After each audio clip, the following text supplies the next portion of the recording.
من الشيطان الرجيم. بسم الله الرحمن الرحيم. الحمد لله رب العالمين، والصلاة والسلام على سيدنا محمد المبعوث رحمة للعالمين وعلى آله وأصحابه أجمعين، صلاة يرفع الله بها الهمة ويكشف بها الغمة ويعز بذكرها الدين. اللهم إنا نسألك الخير كله عاجله وعاجله ما علمنا منه وما لم نعلم،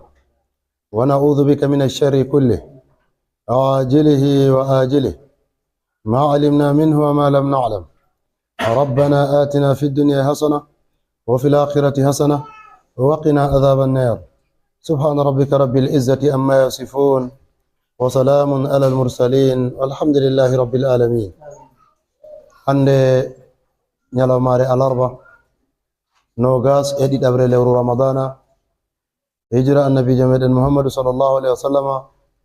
diga Makka yahugo Madina ujunere etemeɗe nayi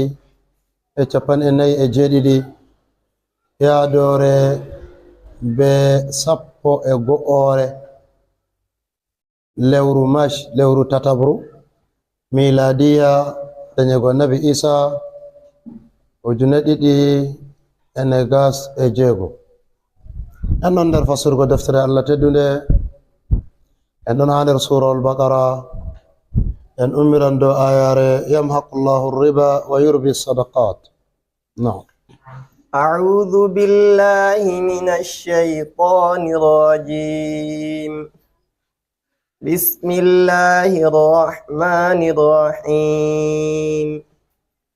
يمحق الله الربا ويربي الصدقات والله لا يحب كل كفار أثيم. أعوذ بالله من الشيطان الرجيم. يمحق الله الربا ويربي الصدقات والله لا يحب كل كفار أثيم. جمراوي يمحق الله أنكو الله دولبا الربا ربا كرمك ويربي ودبدا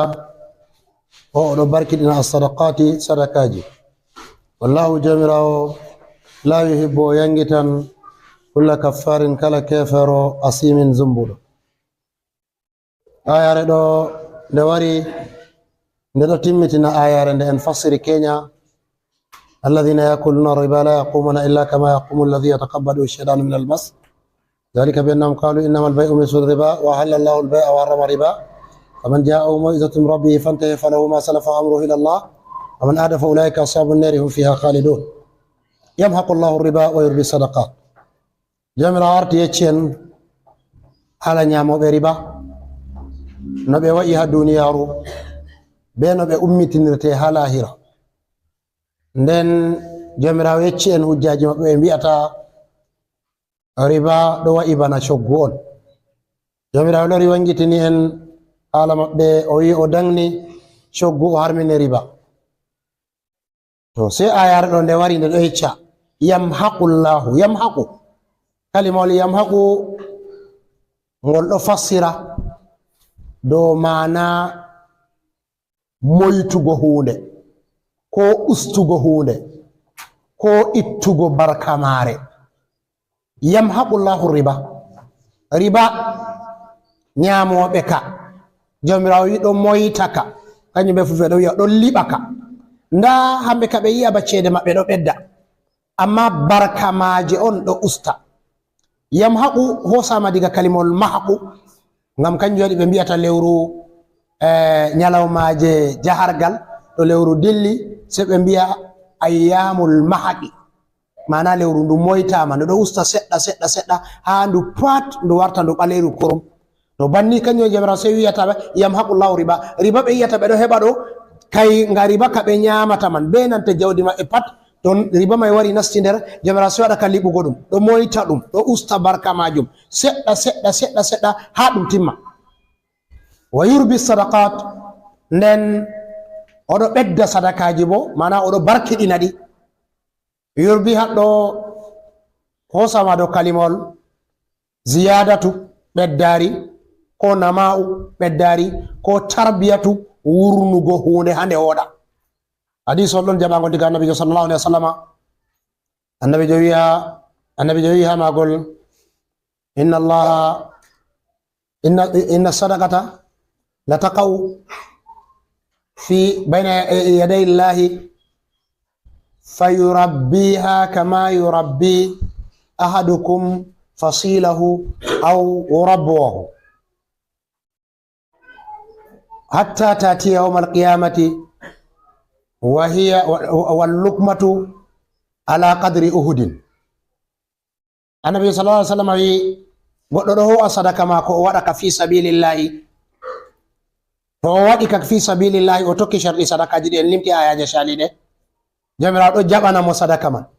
to jamirawo jabi ka bo wadan ka wurnugo ka, mana wadan ka do ka tarbiya, do wurnaka bana goto mon fu wirnirta bingel mudum, bana no hoyirta bingel mada ado hakkilina ngel, ado nyamna ngel, ado yarna ngel ha ngel mauna, ko kuma balwahu do bo ko lata dum bana no goddo wurnirta molu mudum, mana bingel puccu ko bingel dabbawa, a hakkilina ado wurna ado nyamna ha mauna woda. to jamirawi annabi sallallahu alaihi wasallam o wi sadaka to goddo wadi ka fi sabilillah jamirawo do jabaka. hadithol men gol do wiya la taqa'u fi yaminir rahmani, hadithol fere wiyata fi yaminillahi wa kilta yadahu yaminu, mana do jippa ha nyamo jawmirawo bo juude mako de didi pat ha o ƴoniri zati mako be juude, ha o lafi juude mako de didi pat dum nyamo on wala nanu ha Allah. to nen o wi odo wada ka tarbiya do, mana odo barkidina zakka man, odo barkidina sadaka man, sai ka wada ka maunugo ka do woda ha goddo ya tawa ka nyande dargal. o wi al-luqmatu ala qadri uhudin, ta moy hunde mawnde fere ko wadi fa longere wore a nyamnino goddo ha duniyaru, a wadi nde fi sabilillahi, Allah jabi nde, jamirawo sai wada ka wurnugo nde do mauna goddo ya tawa nde nyande dargal longere do nde warti bana hosere udu bo ayi hosere mawnde kayre on tari wuro Madina en biyata, sai ha bakkeje fere sedda kayre buri mawnugo bo dum hosere mawnde on weddutude dunde, to longere on jamirawo ta wartina bamman ngam dume, ngam odo wo'inande, mana odo barkinande, odo beddande. kanyum yamhaqullahu riba wa yurbi sadaqat, odo wada yurbi hado odo tarbi, odo wo'inande, odo beddande, odo barkidinande. yamhaqullahu riba, jamirawo do itta barka ha jawdi wado riba. wa yurbi sadaqati bo jamirawo do lowa barka ha jawdi wado sadaka. to hado manaji man hosan duniya be lahira fu, yamhaqullahu jamirawo do liba, mana do moyta do itta barka mari ha duniyaru, nden nangitiram mo bo ha lahira Allah renu en be man. yurbi sadakati bo jamirawo do barkidina jawdi man ha duniyaru ba en bolika kenya, nden jamirawo loran warjira mo bo ha lahira be ko buri. Allah wado nder wado be sadaka. Amin. wallahu jamirawo wi la yuhibbu o yangitan kulla kaffirin kala kefero athimin zumbudo fu. ay ara do hala riba be sadaka on jamirawo wolle, sai o wi kaffirin asimin, la yuhibbu hawari qur'anu fu,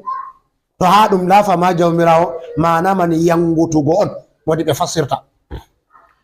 la yuhibbu jamirawo o yangitan kulla kaffirin,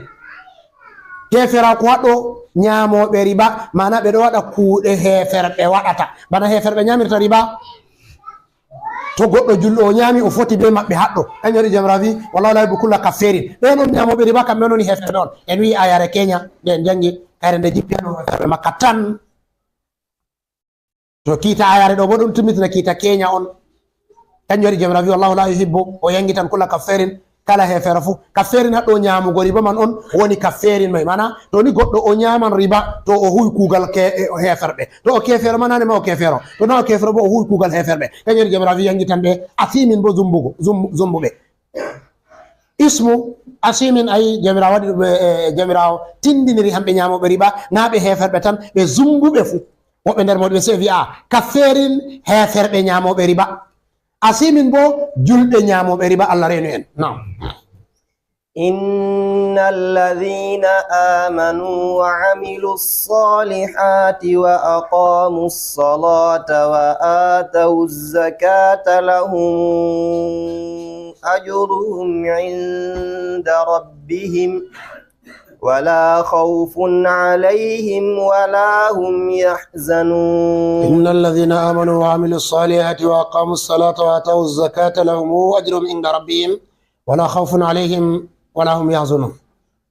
جمراوي إن الذين أندبين آمنوا ندن به وعملوا الصالحات بهوي كود بوده وأقاموا الصلاة ببوشي جلده وآتوا الزكاة بيت زكاة لهم أجرهم فلهم براج مبدودني به لهم أجرهم براج مبدودني به إن ربهم هاجومي به ولا خوف عليهم كل الله دوم به ولا هم يحزنون بلا تاكي برسوله. آية ردو جمرا سواري لنبكا آچاك آية ربا bana no do waddana en al'ada jamirawo ha qur'anu kala nde o soggi kiitaji pat o sipterinan on be mawɗum ɗum on woni mawɗum wala ko tijjulde kanjum waɗi ha ayare ɗo nde o wari o hollani en haala riba nda ɗo yimɓe makka woni nden nda ko woni dow maɓɓe to ɓe accayi nda wattam riba maɓɓe man no woni so jamirawo lori waddi ha ayare ɗo inna alladhina anduɓe en amanu nuɗɗin ɓe wa amilu salihati ɓe wi kuuɗe boɗɗe wa aqamu salata nden ɓe ɓooshi julde wa tawu zakata nden ɓe itti zakka ayi kujeji nayi haɗɗo amanu amilu salihati aqamu salata atawu zakata kujeji nayi jamirawo limti haɗɗo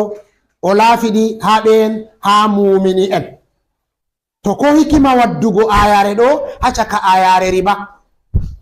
ayi jamirawo haɗi riba ha ayaje caliɗe sai o wi inna alladhina amanu to on nuɗɗini ko Allah wi on acci ala riba wa amilu salihati on huwi bo kuuɗe boɗɗe nden wa aqamu salat nden on ɓooshi bo julde wa ataw zakata nden on itti bo zakka to falahumu ajruhum inda rabbihim to en wi do siyaqo yarama do ikhbaru hokkugo habaru on innal ladina amanu anduɓe en nuɗɗinɓe wa amilu salihati ɓe kuuɗe boɗɗe wa aqamu salata ɓe ɓooshi julde wa ataw zakata ɓe itti zakka maɓɓe falahumu ajruhum inda rabbihim baraji maɓɓe ɗo wodani ɓe ha jawmiɓe wala khawfun alayhim ko hunde fu wala dow maɓɓe wala hum yasanuna ɓe laatayi ɓeɗo sune ayara ɗo nder nde lumbi ba en mbi ha caka ayaje riba ngam ɗume jomirawo siptirina mumini en ɗum iltifatu on mana nacciɗingoɓe ha dow ayaje garoje ɗo ta himɓeji nana kiitaji ɗo ɗiɗo sukli ɓe woytana mawɗi kanjum waɗi jomirawo so wari lumbi ayare man en arti en fasiri irum mare hakko sali neɓay ɗo nden nde lori nde lorti haɗɗo ni naam يا أيها الذين آمنوا اتقوا الله وذروا ما بقي من الربا إن كنتم مؤمنين يا أيها الذين آمنوا اتقوا الله وذروا ما بقي من الربا إن كنتم مؤمنين جمراوي يا أيها الذين آمنوا يا أولو المؤمنين اتقوا الله كل الله وزروا أتشي ما بقي أدم كلت من الربا إبقوا ربا إن كنتم تؤن لا تكي مؤمنين أن مؤمنين آية ردو نواري نتم در موري بتفسير فو يبي آية رمان دي جيبي ها حجة الوداع وكما دي جيبي وقت فتح مكة آية رمان دي جيبي هادو يأتي ثقيف leñol wiyetengol thaqifu dow maɓɓe ayare ɗo jippi ha nder pottal ko modi ɓe tafsiru wi fu ɓe mbi annabijo sallllahu alayhi wa sallama nde o maɓɓiti wuro makka o saali ayi ɓawo o timmini wuro makka ñalawmare ɗiɗaɓre on o waɗi kutba ka e bolwi haala muɗum keña o mofti ɓe fuu maɓɓe araɓɓe fuu o wi inna ribal jahiliyati la mawdu'un wa awwalu ridan abauha riba abbas ibn abdul muttalib hadisu men goraya sahih buhari annabi jawi kala ribal jahiliya pat o wallini ka wala riba je o artata wallingo bo kanka on woni riba ka abbas bappa mako to ayi ɗum pat majum sai ɗum nani riba wallinama ha nokkure man nden ayi ɓawo ɗo ɗon an ko annabi sallallahu alaihi wasallam be nyalɗe seɗɗa o wurti o dilli o yo habdi be nanta hawazina ha hunaynu nden nde sakifu walli hawasina nde o timmidi be hawasina o sali o o taari wuro ɗa'ifa bo annabijo waɗinigol hisaru ko watta bana asaweje ɗiɗi ko tati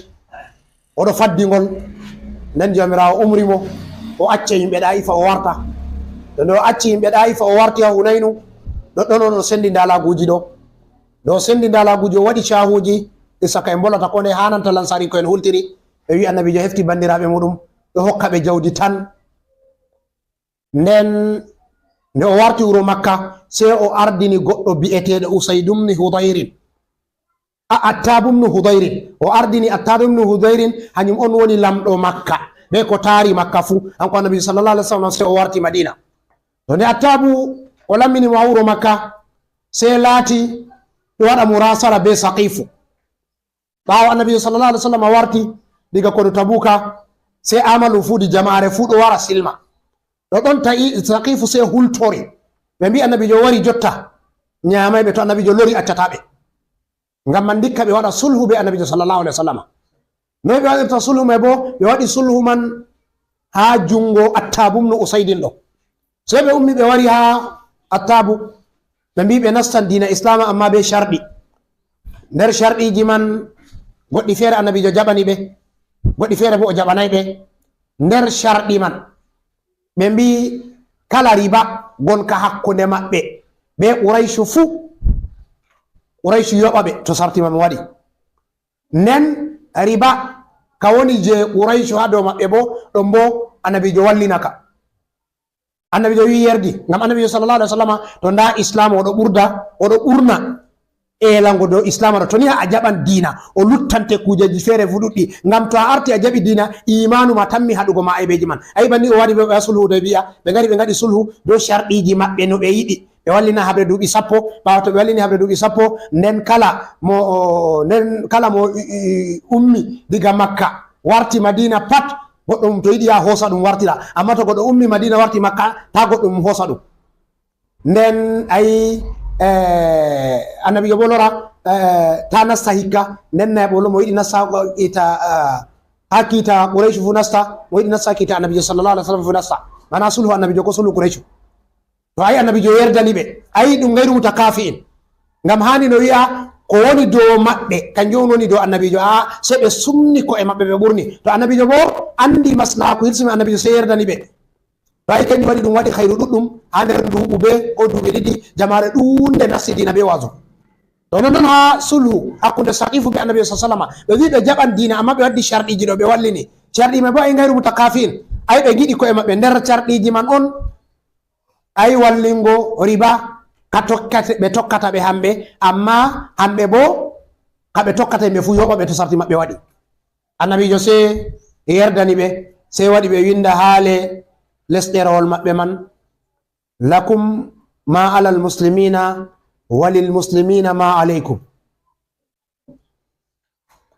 ko wodani mon ɗo dow wodani julɓe fu ko wodani dow julɓe fu ɗo dow moɗon to hamɓe Saqifu ɓe mari ɓe ɗo nder leñol maɓɓe woodi ɓiɓɓe Mughiratu ibn Umayrin ɓe ɗo tokka riba maɓɓe bo ɓe ɗo tokka ɓiɓɓe Mughiratu al-Makhzumiyin Qurayshu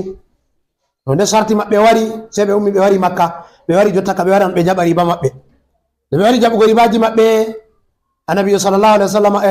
Usayd ibn Hudayrin sey windani annabi sey hamɓe Makhzumin ko en ɓe arti ɓe silmi ko nden sey ɓe mbi annabijo arti wallini riba wala riba dow maɓɓe ɓe hokkata sey hamɓe Saqifu ɓe mbi dole sey o hokka ɓe hanko Attabumnu Usaydin sey o windani annabijo ɗerewol annabijo sey wiyata ayare ɗo sey nde jippi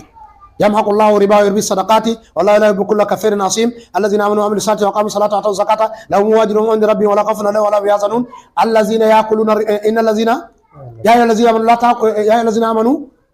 ittaqullaha wa zaru ma baqiya min ar-riba ya onon mumini en hule Allah acce ko lutti ha nder riba ɗo ay ayare Kenya nde yeccino en haala ay ayare man nde arti nde jippi to a huuri be mare Allah yafanima ko sali to ha indede ɗo nde arti nde bo nde wari nde jippi nde wi woodi ko ɗon no lutti ɓeɗe ɗo yiɗi jaɓugo ɗo ngam man Saqifu ɓe hula Allah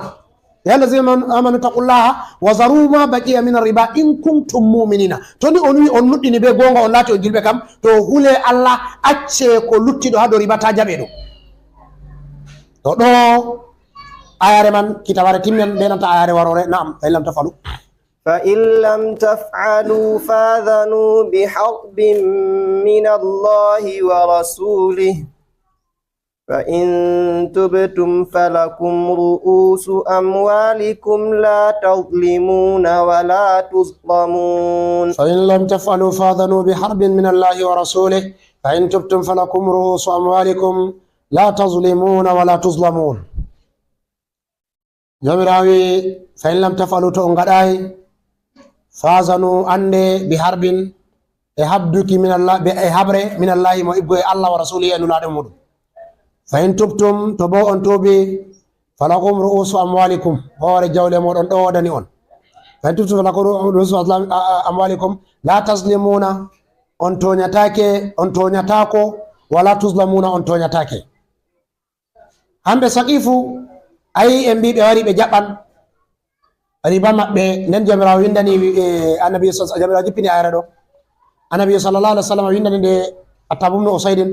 atabumnu usaydin jangani ɓe ya allazina taqullaha wa zaru ma baqiya min riba in kuntum mu'minin fa in lam taf'alu fadhanu bi harbi min allahi wa rasulihi to bo on mbi a'a on kulata Allah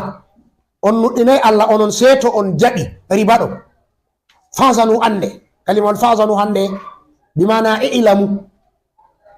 ande ko kuma woɓe ɗo fassira ngol ɓe ɗo wiya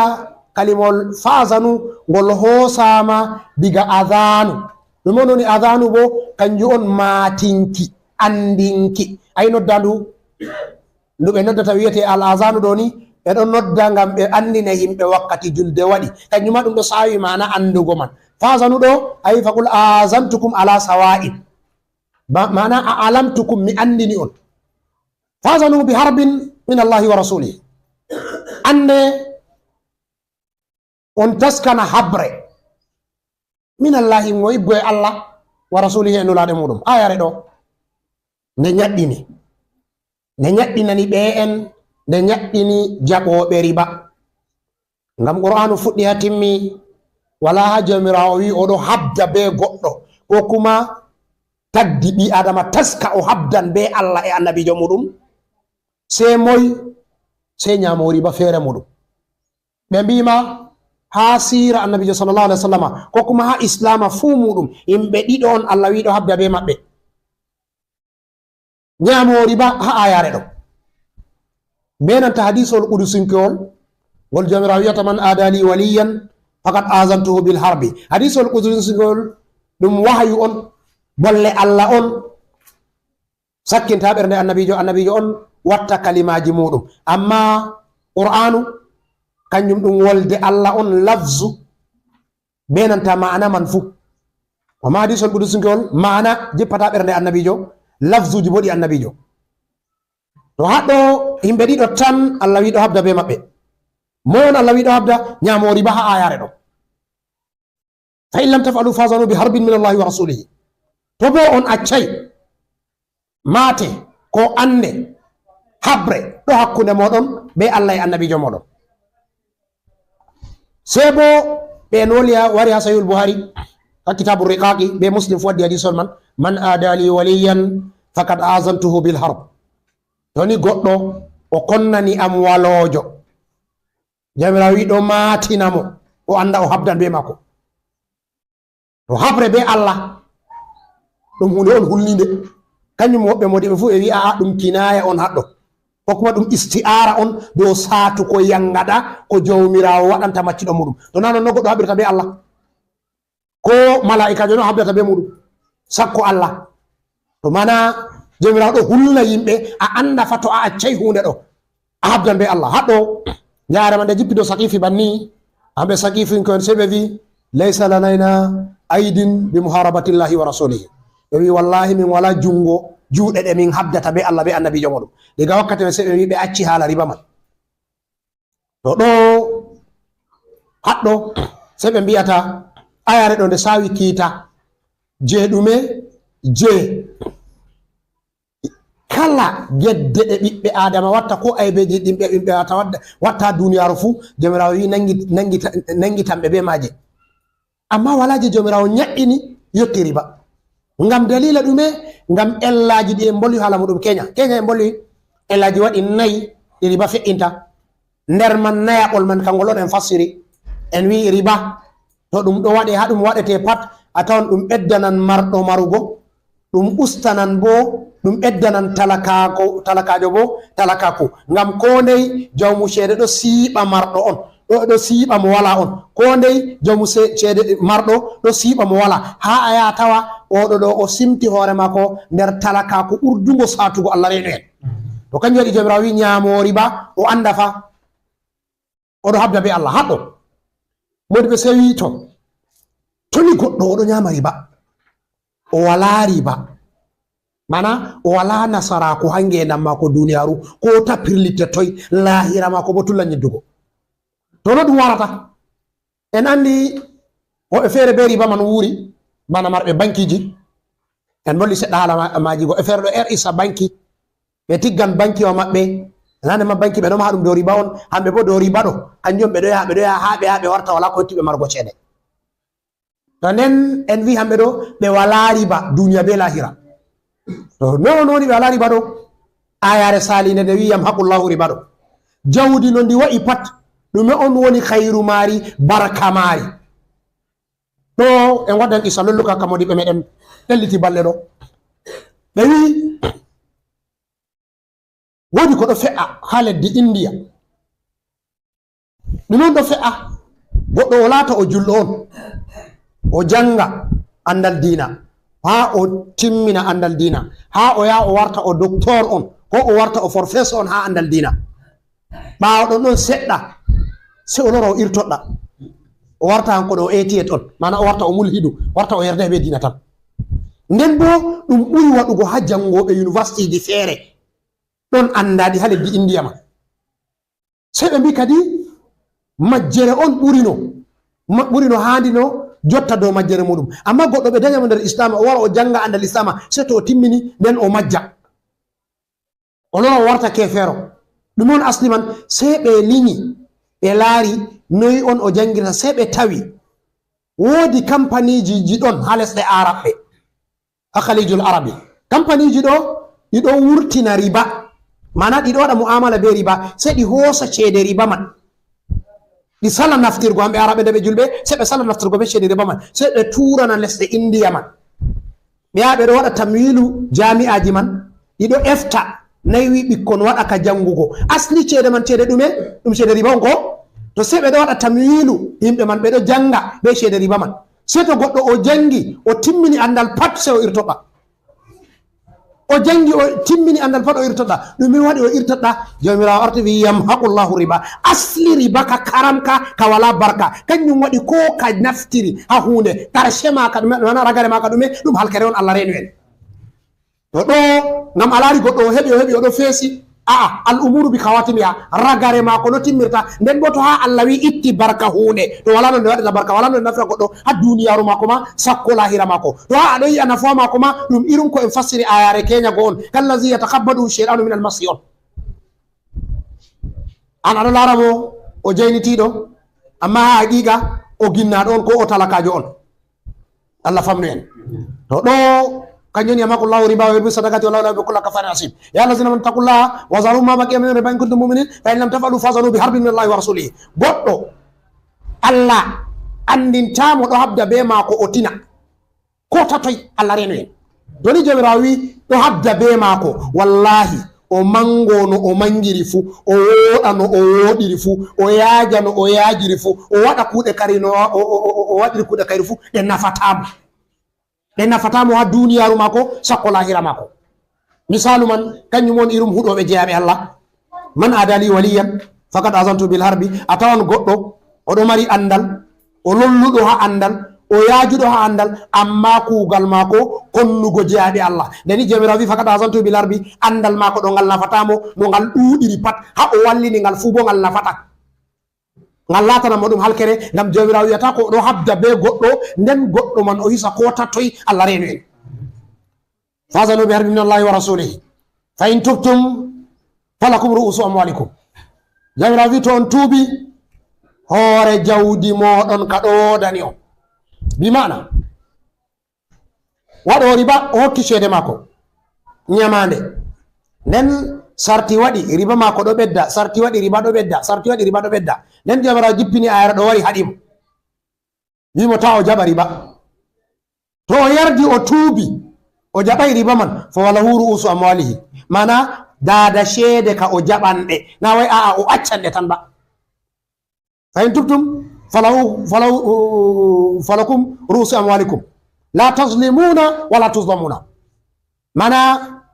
riba karam ka o ɓili dow dada sheede ɗo kanka on Allah haɗimo jaɓugo. To o tuubi o yerdi kiita Allah haɗo mako o sali jaɓugo man, to dada sheede ka je mako kanje ka o jaɓa ɗe. La tazlimuna, on toñatako yimɓe, mana ɓe on hokki ñamande ha jaɓugo, on toñataɓe ha ceede ɗe on jaɓata maɓɓe. Wala tuzlamuna, onon bo on ustantake ha dada sheede moɗon.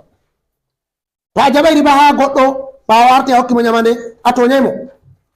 to ceede ba a hokkirimo banni a jaɓi a toñaymo. Nonnon hanko bo to hokkitima dada sheede maɗa baɗe woni o toñayma. Nam. وإن كان ذو عسرة فنظرة إلى ميسرة وأن تصدقوا خير لكم إن كنتم تعلمون. فإن كانت ذو أسرة فنظرة إلى ميسرة وأن تصدقوا هو خير لكم إن كنتم مؤمنين. جمراوي فإن كان دولاتك ذو أسرة وجمسة فنظرة أثبتني إلى ميسرة ها وقت أهوينا نتي ونظرة إلى ميسرة وأن تصدقوا أن صدق بين من دون حكما هو خير لكم دم أراني أن in kuntum to on laatake muminina on muminin. To ayare ɗo ne wari ndelori nde waddi sababuji ko watta yoɓugo ñamale saɗira woɓɓe feere. En arti en wolwi haala ella riba, no riba waddirta talakaku. Foti laata yoɓugo dada sheede go wara salira woɓɓe. Woɓɓe nder modiɓe ɓe mbi ayare ɗo en kana zu usratin fa nazratu ila maysara kayre ɗo wolwana kala ñamande fuu, amma ayaje caaliɗe kanje ɗo wolwa haala noy haala riba on. O e wi aa ayare man nde ɗo sappa haala dada sheede go, fa in tubtum falakum ru'usu amwalikum la tazlimuna wala tuzlamuna. Aa nde ɗo sappa haala dada sheede go. Jotta ka riba ka saliri mo yoɓugo, ko kuma Allah wallini haala riba ka haala muɗum waali, jotta ka no haala dada sheede go. Fa in kana zu usratin, to ha goɗɗo man o fa in kana zu usratin, to goɗɗo man o laati o jam saɗende, mana o ɗon nder saɗende heɓugo sheede yoɓa dada sheede ɗo ɗo saliri mo, fa naziratun sey o leesane. fali on naziratun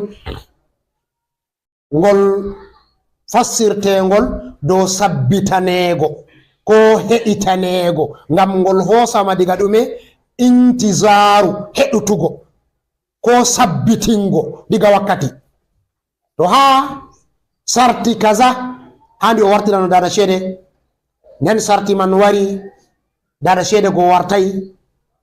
sey laati jotta kam o walano o yoɓira. To o walano o yoɓira wakkati el juuti, kañum jamirawi fa in kana zu usratin, to goɗɗo jawmu ñamande ɗo nde ɗo saɗanimo, kañum woɓɓe modi ɓe wi aa ɗo na way haala riba tan, na dada sheede tan ba, larani kala ñamande fuu, kala jaɓo ñamande ɗo jaɓi ñamande waɗi sarti, nden sarti man wali saɗango mo pat. To fa in kana zu usratin, to o laari o saɗere on, fa nazratun ila maysratin, o renane ko o leesane ko o heɗitane sey to o hoynanama. Woɓɓe haɗɗo nder modiɓe ɓe njahi ɓe mbi fa nazratun ila maysratin haɗɗo ɗum umrore dow wujubu on, mana wajibi goɗɗo to jaɓi ñamande ha maɗa yoɓugo salori mo, to wajibi on a leesanam. Woɓɓe nder modi ɓe wi aa wajibi haɗɗo wala no waɗira, ɗum istihbabu on, yiɗama a leesanamo sey to o heɓi. To wiɓe wajibi ay to ha goɗɗo yoɓugo ñamande saliri mo dole ma heɗita sey ñande Allah hoynani mo tan. Wiɓe do istihbabu bo aa ɗo ka sey on jaha kiita, hokku on jaha ardiɗo on laarata noyi on haɗi oɗo ɗo yoɓugo to walama ɗon to o wala ko o yoɓira kam amma o maran bo hunde wonde feere urullaji mako ko kuma kadara mako ko o mari je o wawata yoɓirgo na to o wawan oɗo mari irum majum to ɗo sai alkali waɗa o sora o yoɓa nyamande man ha wiɓe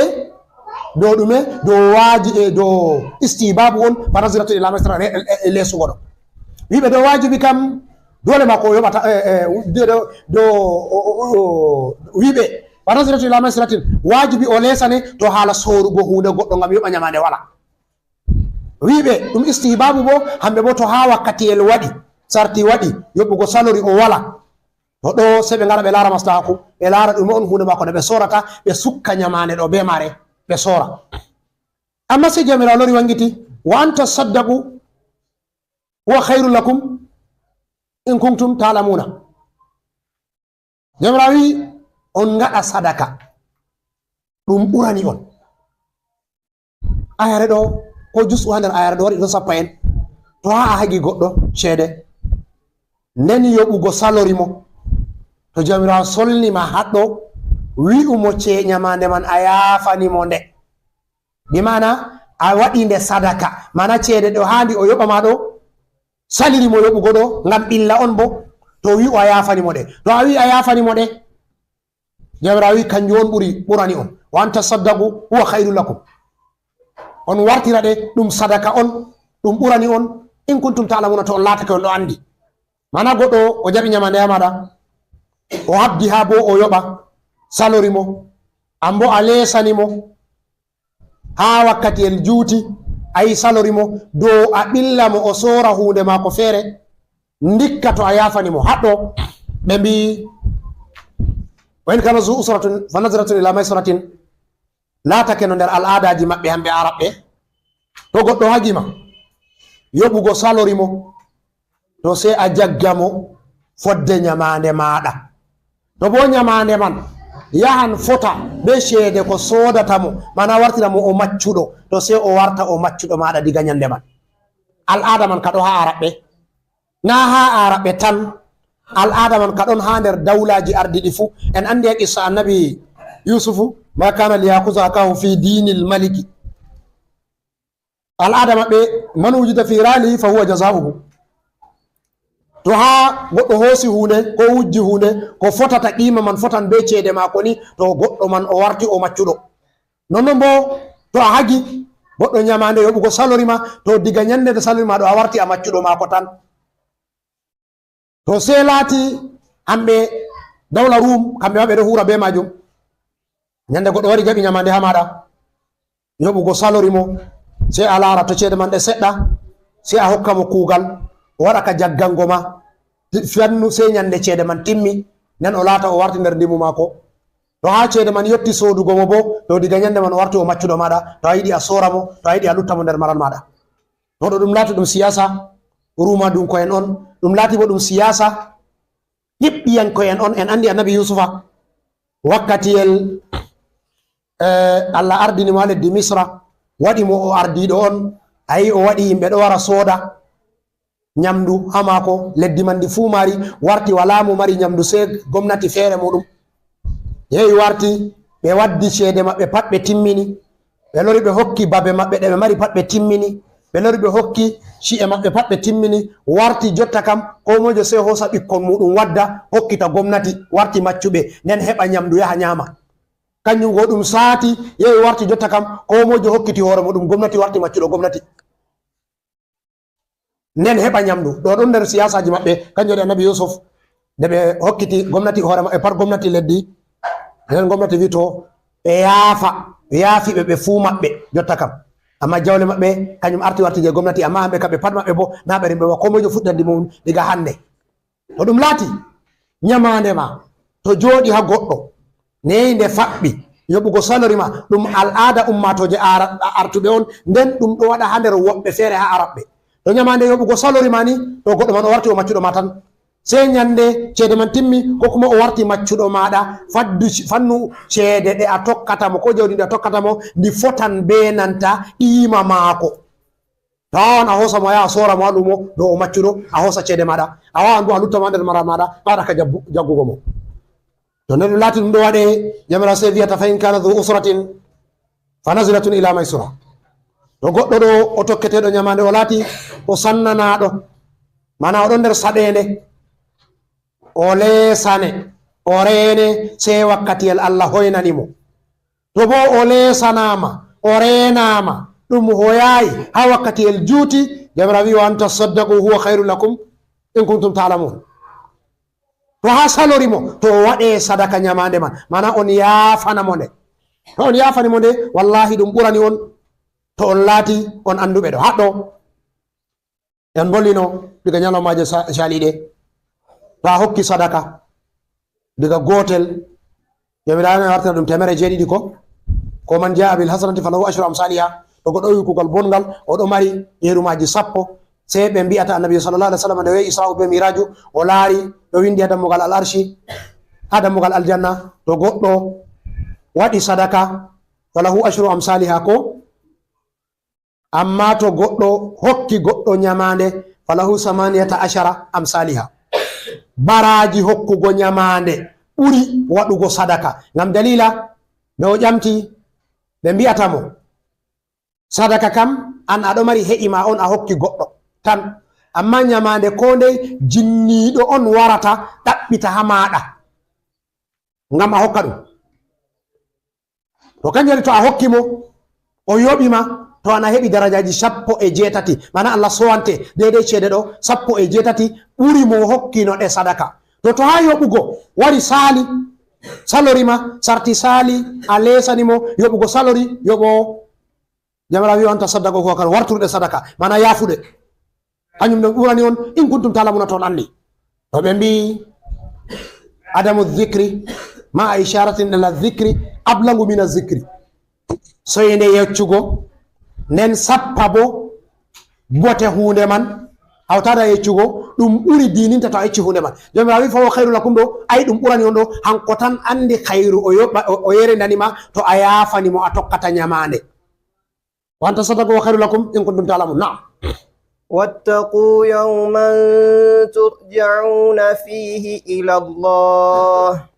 ثم توفى كل نفس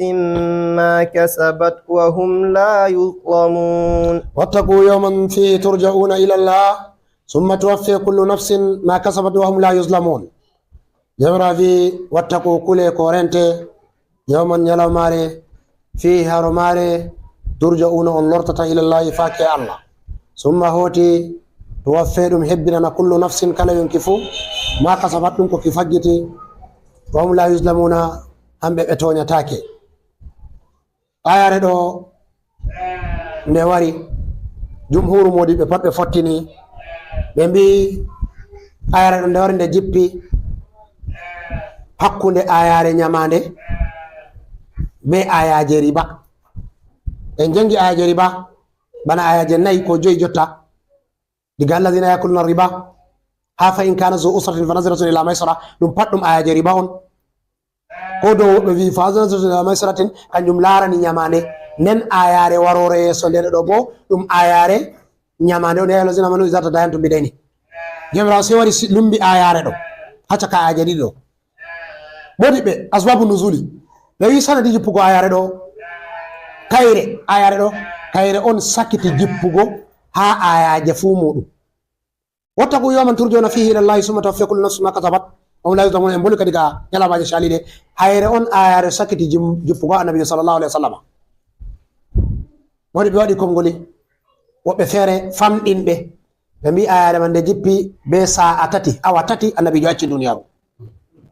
ɗuɗɗinɓe bo ɓe mbi ayare man nde jippi amma annabijo waɗi ɓawa ɗum balɗe 80 ay kombi lebbi 3 nden annabijo acci duniyaru. to haɗo woɓɓe feere famɗini ñalɗe man ɓe mbi ñande rawore, woɓɓe wi ñalɗe 3, woɓɓe wi ñalɗe 7, woɓɓe wi ñalɗe 21, woɓɓe wi ñalɗe 33, nden ɗuɗɗinɓe on wi ñalɗe 80. to amani hamɓe jumhuru modiɓɓe ɓe fuu maɓɓe to anan ɓe wiwa jumhuru modiɓɓe a tawan kala ashabul masabati ɓe 4 pat ɓe fotti dow haala ayare ɗo. maliki, shafi'i, hanafi, amadou ibn hanbali ɓe fotti dow ayare ɗo. nonon ha sahabo en bo a tawan sayyidina umar, sayyidina abdullah ibn abbas ɓe ko nandi e pat fotti ha ayare man. woɓɓe feere ɓe mbi'a ayare kalala nderagare suratu nisa'i kayre on sakiti jippugo, amma ɓe wi ka seɗɗa nder maɓɓe Adaa'u Abi Rabahin woni ɓe Ikrimatu dimɗinaɗo Abdullah ibn Abbas, hamɓe ɓe seɗɗa, amma ɗuɗɓe modiɓɓe pat ɓe fottini ayare sakiti jippugo ha annabijo ni ɗum wattaku yawman fihi turja'una ila llahi summa tuwaffa kullu nafsin ma kasabat wa hum la yuzlamuna. ayare ɗo nde jippi ɓaawo ayaje nyamale a ɓaawo ayaje riba. woɓɓe wi nde jippi annabijo ɗo nder nyawu muɗum, fottinama annabijo ɗo nder nyawu, oɗo waɗa jinya nde jippi, sei o wi'ata Jibrila wi ɓe sigane hakkunde ayaje riba be nanta ayaje nyamande, ɓe sigane ɓaawo ayaje 280 ha nder surahul Baqara, mana kayre feere mare nde jippi. To ayare ɗo nde jippi wakkatiyel ndey, wakkatiyel annabi sallallahu alaihi wasallam o wari accugo duniyaru, nden modiɓe pat fottini ko sakiti jippugo ha annabijo ɗum ayaje riba ɗo, kanjum sakiti jippugo. To a laari ɗe pat maje fottinama, ɗe jippi wakkati nde ɗe jippi ɓaawo fatu makkata, ko ha fatu makkata ko kuma ɓaawo fatu makkata. ɗen nder ni ko sakkiti jippugo annabijo sallallahu alaihi wasallam. kanjum waɗi woɓe feere wi aa nder amalu fuudi mamma ɗe jippi. kanjum waɗi hadisol ngol en sali no Kenya, Seydina Umar wi ko sakkiti jippugo annabijo ayaje riba, annabijo acci duniyaru bo o fasiray ɗe, ngam man en wi'a en ɗo andi, en andi riba, wallahi en anda. to ɗo ayare mai ɗon nder ko sakkiti jippugo annabijo, nden annabijo wi ɓe jippina nde haɗo be umrore Jibrila, mana umrore jawmirawo, nde joɗa hakkunde riba be nyamande. ɗum on hikima mare. ayi jawmirawo wi wattaku rente ko hule yawman nyalawmare, fottinama nyalawmare ɗo ɗum nyalawmare dargal, o wi aa nyalawmare mayde yawman fihi turja'una ila llahi, ha nyalawmare ma non on lortata ha Allah. woɓɓe nder modi ɓe wi nyalawmare mayde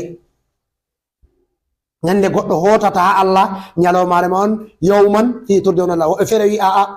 nyalawmare ummungal, amma mana ayare man hosan ɗiɗi fu. goɗɗo diga wakkatiyel mayde mako ba e mbiyata hanko ka dargal mako dari, ko dargal mangal daray ha dow duniyaru ni, hanko ka dargal mako dari, ngam wala ko o metata o waɗa, wala bo ko o metata he ango hoore mako, o laati nder yimɓe heɗitoɓe dargal mangal man on. to o wonanaɗo oɗon nder seyoji be nemaji ha nyalawmare man waɗa, Allah waɗu e nder maɓɓe. do bo o na o wonanaɗo ba, ɗon bo oɗon nder kulol be yangada be kultorol e ko nandi e maji ha nyalawmare man wara, Allah reenu en. wattaku yawman fihi turja'una ila llahi summa tuwaffa kullu nafsin. wiiɓe ayare ɗo nde jippi nyalawmare mayde on ngam laarugo summa wari. summa bo ɗum har feere on ha modi ɓerunga sabbitanego, summa littaraki mana magol ɗume sabbutungo. kan ha laari summa wari fu woodi sabbutugo hakkude ko arti be ko warata man. kanjum waɗi woɓɓe modi ɓe feere fu ɓe yehi ɗo ɗum nyalawmare mayde on, himɓe hula nyalawmare nde hotanta Allah. wattaku yawman fihi turja'una ila summa tuwaffa kullu nafsin, kala yonki fu ki hebbinanteki ma kasabat, ɗum ko ki faggiti. haɗɗo ayi jomirawo sappi kala ko moyjo fu ko a huwi ha duniyaru, Allah waddante ɗum deidei no a huwiri ɗum. to ɗum kuugal khairu on, Allah waddante ɗum deidei no a huwiri, nden o sowanama baraji man ha lahira. to bo ɗum kuugal sharru on, Allah reenu en, Allah waddante ngal no a huwiri ngal, o yangitite bo be magal ha lahira, Allah reenu en. summa tuwaffa kullu nafsin ma kasabat wa hum la yuzlamuna. wa hum ayi lameri ɗo ndi wari ndi huuɓi nafsu fu be Allah zina fu be ɓe en may pat, wa hum la yuzlamuna, ɓe toñataki. haɗɗo jamirawo ɗo yecce en hullugo ko yonki faggitanta yonki muɗum be kulli ɗum nyande nde goɗɗo hotanta Allah. nden jamirawo sei waɗi nder hikma muɗum kanjum on sakiti jippugo ha annabijo sallallahu alaihi wasallam. Mana ɗum jippi wakkatel ngel annabijo meɗen ma ɗo haɓa accugo duniyaru. En wi ɗum waɗi ɓawo noyi? Ɓawo hajjatul wada'i kanko annabijo o yahi o hijji hijjore, nden o wolli bolle ɗe en wiɗo o wallini ribaji, nder man riba bappa mako Abbas. Nden o warti ha Madina. Nde o warti ha Madina ayi ɓawo nyalɗe seɗɗa nden sey nyawu mako ummanimo. Woɓɓe wi aa nyawu tan ɗum oppe on fe'animo. O e wo mbi aa kusel ngel o nyamino ha Khaybara go. Ayi wakkati la Khaybara debbo ɗon yahudujo o waɗi kusel ngel wara o waɗi tooke ha o wi ɓe yeccamo ɗum on annabijo ɓuri yiɗugo. Ɓe wi annabijo ɓuri yiɗugo mbaala. Ha mbaala bo o ƴami ɗum on annabijo ɓuri yiɗugo. Ɓe wimo annabijo ɓuri yiɗugo balawal kosngal yeeso. Sei o defi, o heɓi mbaala o hirsi, o defi nga, sei o hoosi balawal, o waɗi tooke ɗuɗɗum, o ɗuɗɗini tooke ha balawal man, sei o waɗi ɓe waddani annabijo sallallahu alaihi wasallam. Woɓɓe wi annabijo ngati kusel man, sei kusel man ngel yeccimo, ngel wimo tooke ɗo ha am ta nyamu. Sahabojo mo o wondi ka kanyum kaɗo nyama wakkatel man mayi, amma kanko ngel yeccimo. Nabi ɗo ɗon nder mu'jizaji kulliɗi ha shani annabijo sallallahu alaihi wasallam. Kusel man kangel wolwanimo hanko annabijo, ngel wi tooke ɗo ha magel ta o nyama ngel. To e wi hanko annabijo o nyami ngel wala ko ngel waɗimo. Tooke man kanje ummanimo hanko annabijo sallallahu alaihi wasallam ɓawo o warti fattu Makkata. O e wi a ɗum oppe tan waɗi ka nangugo mo, amma oɗo wondi be maje ɗe waɗa ɗe koyna nyalɗe seɗɗa, ɗe lor ɗe warta nyalɗe seɗɗa, ɗe hoyna nyalɗe seɗɗa, ɗe warta nyalɗe seɗɗa, ha hanko annabijo sallallahu alaihi wasallam yehi warti o wurta wakkatiyel go o heɓata ko o wurta. Ayi ha lutti nyalɗe warti wurtugo salorimo. Oɗo jooɗi wurtuki salorimo hanko annabijo sallallahu alaihi wasallam. Oɗo jooɗi nden kala nde weeti fo oɗo tara cuuɗi rewɓe mako jeenayi. Hande o hota suudu ɗo, jango bo suudu ɗo, jango bo suudu ɗo. Nde rewɓe mako laari nyawu man ɗo satanamo, sei ɓe pat ɓe potti ɓe mbi ɓe acci nyalɗe maɓɓe. Hanko annabijo sallallahu alaihi wasallam waɗa jinya ha suudu Sayda Aisha. Sei o warti ha suudu mako to watta jinya. Oɗo jinyo ha suudu man, oɗo jinya ha suudu man ha wakkatiyel nyawu man tampinimo wurtugo salori. Sei o waɗi Sayyidina Abubakar arda yimɓe ɓe juula. Oɗon amma Sayyidina Abubakar on julanta be yimɓe. Sei laati hanko annabijo sallallahu alaihi wasallam o nani lansarin ko en wari ɗo tara suudu mako. Ayi suudu mako ɗum sera julurde mako woni, ɗo tara suudu mako ɗo yima, ɗo wiyananu saratin min bani najjari ya habbaza muhammadun min jari. Ɓeɗo yima kasidare feere yewnugo annabijo sallallahu alaihi wasallam. Annabijo sei nani jurum ɗum maɓɓe, nani enɗam maɓɓe, sei wi'ata tefi worɓe ɗiɗo wara umminamo. Go o tigi goto ha nyamo, goto ha nyamo. Hamɓe on efti annabijo sallallahu alaihi wasallam. Ɓe waddi annabijo sallallahu alaihi wasallam. Annabijo jooɗi ha mimbar, nden annabijo waɗani ɓe khutba mako lolluka ɗo. O wi'ata nder ko o wiɓe nyande man, ayi o wiɓe gorko goɗɗo feere Allah sumni ɗum dow jooɗa ha duniyaru no mari haaje, be bo ƴeenga hoota ha maako. Sei o suɓi gorko man, sei o suɓi hanko hotugo Allah, ayi bir rafiqil a'la. Sayyidina Abubakar sei fetti ɗo bojji ɗo woka, oɗo wiya fadaynaka bi arwahina, fadaynaka bi abaina, fadaynaka bi ummahatina. Oɗo wiya min sottirima be kaza, min sotti ma be kaza. Oɗo woka, yimɓeji pat seɗo telɓa mo. O wiya anka e ko woynete wolde annabijo ɗo jaɓɓita ɓe on wakkati man, accan duniyaru. Wala mo faami wolde ma bo sei Sayyidina Abubakar feere muɗum. Kanjum on waɗi oɗo woka. Sei annabijo wiyata hey acca Abubakar, kala sahabo en ɓe fuu maɓɓe ko ɓe waɗani en ɓe fuu maɓɓe mi yoɓiɓe. Goɗɗo goto tan saloriyam yoɓugo mum, Abubakar feere muɗum. Hanko bo miɗo sigi mi yoɓan mo hananta weendu am to min kawti. O wi kala mo mari dammugal ha julurde fuu ɓe maɓɓa dammugal muɗum.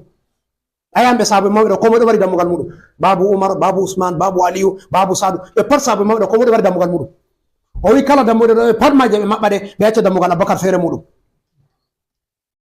To ɗo hanko annabi sallallahu alaihi wasallam wi kadi on tamma way jonde am be moɗon ha duniyaru na. fa inna maw'idana al-hawdu alkawal am be moɗon sei to en fotti ha wendu am. سبحانك لا علم لنا الا ما علمتنا انك انت العليم الحكيم. اللهم صل على سيدنا محمد الفاتح لما أغلق والخاتم لما سبق ناصر الحق بالحق والهادي الى صراطك المستقيم وعلى اله حق قدر المدار العظيم. سبحان ربك رب العزه عما يصفون وسلام على المرسلين والحمد لله رب العالمين.